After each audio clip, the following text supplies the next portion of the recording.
शान्ताकारं भुजगशयनं पद्मनाभं सुरेशं विश्वाधारं गगनसदृशं मेघवर्णं शुभांगं लक्ष्मीकान्तं कमलनयनं योगविधानगम्यं वन्दे विष्णुं भवभयहरं सर्वलोकैकनाथनं। मैं भगवान विष्णु को नमन करता हूँ, जो इस सृष्टि के पालक और रक्षक हैं, जो शांतिपूर्ण है, जो विशाल सर्प के ऊपर लेटे हुए हैं, जिनकी नाभि से कमल का फूल निकला हुआ है, जो ब्रह्मांड का सृजन करता है, जो एक परमात्मा है, जो पूरी सृष्टि को चलाने वाला है, जो सर्वव्यापी है, जो बादलों की तरह सांवले हैं, जिनकी आंखें कमल के समान हैं, वही समस्त संपत्तियों के स्वामी हैं। योगी जन उनको समझने के लिए ध्यान करते हैं। वह इस संसार के भय का नाश करने वाले हैं। सब लोगों के स्वामी भगवान विष्णु को मेरा नमस्कार है। ये इस श्लोक का अर्थ है। भगवान विष्णु पूरे ब्रह्मांड के देवता माने जाते हैं। पुराणों में भगवान विष्णु के दो रूप बताए गए। एक रूप में तो उन्हें बहुत शांत, प्रसन्न और कोमल बताया गया है, और दूसरे रूप में भगवान को बहुत भयानक बताया गया है। जहाँ श्री हरि काल स्वरूप शेषनाग पर आरामदायक मुद्रा में बैठे हैं, लेकिन प्रभु का कोई रूप कोई भी हो, हृदय तो उनका कोमल है, और तभी तो उन्हें कमलाकांत और भक्त वत्सल कहा जाता है।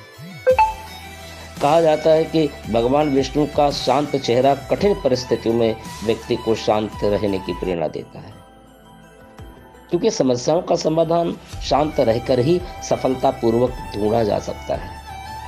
शास्त्रों में भगवान विष्णु को इसीलिए कहा गया है शांताकारं भुजगशयनं पद्मनाभं सुरेशं विश्वाधारं गगन सदृशं मेघवर्णं शुभांगं। इसका अर्थ क्या कि भगवान विष्णु शांत भाव से शेषनाग पर आराम कर रहे हैं। भगवान विष्णु के इस रूप को देखकर मन में ये प्रश्न उठता है कि सर्पों के राजा पर बैठकर कोई इतना शांत कैसे रह सकता है। लेकिन वो तो भगवान है और उनके लिए सब कुछ संभव है। श्री विष्णु के पास कई अन्य शक्तियां हैं जो आपको आश्चर्यचकित कर सकती है। शेषनाग पर भगवान विष्णु के लेटने का रहस्य इंसान के जीवन का हर पल कर्तव्यों और जिम्मेदारियों से संबंधित है, जिसमें सबसे महत्वपूर्ण कर्तव्यों में शामिल परिवार, सामाजिक और आर्थिक जिम्मेदारी है। इन कर्तव्यों को पूरा करने के लिए बहुत प्रयासों के साथ कई समस्याओं से गुजरना होता है, जो कि शेषनाग की तरह बहुत डरावने होते हैं और चिंता पैदा करते हैं।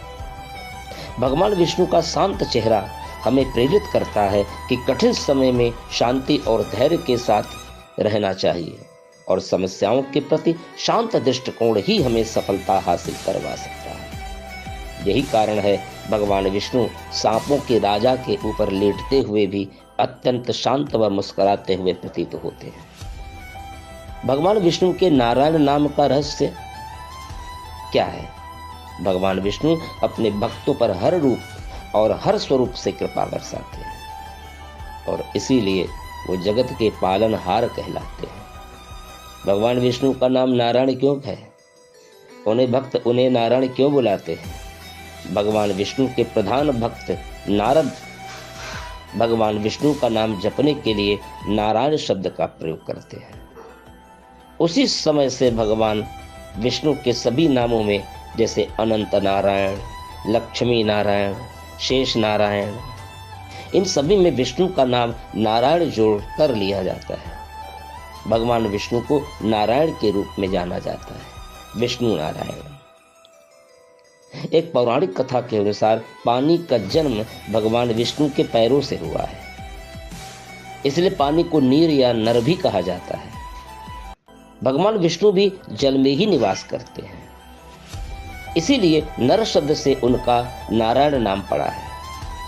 इसका अर्थ ये है कि पानी में भगवान निवास करते हैं, इसीलिए भगवान विष्णु को उनके भक्त नारायण नाम से बुलाते हैं। जल भगवान विष्णु के पैरों से पैदा हुआ था और इस तथ्य पर प्रकाश डाला गया कि भगवान विष्णु के पैर से बाहर आई गंगा नदी का नाम विष्णु पदोदकी के नाम से जाना जाता है।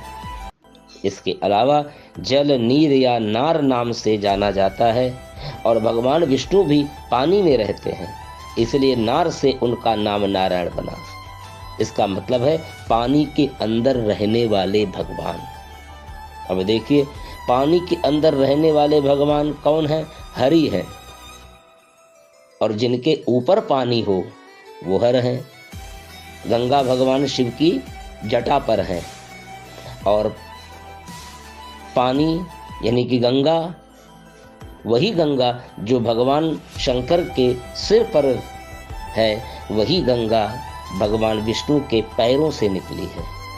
इसीलिए इसको विष्णु पदोदकी कहा गया, विष्णुपदी कहा गया। गंगा भगवान विष्णु के हरि नाम का रहस्य, भगवान विष्णु को हरि नाम से भी बुलाया जाता है। हरि की उत्पत्ति भी हर से हुई है। भगवान विष्णु को हरि नाम से भी जाना जाता है।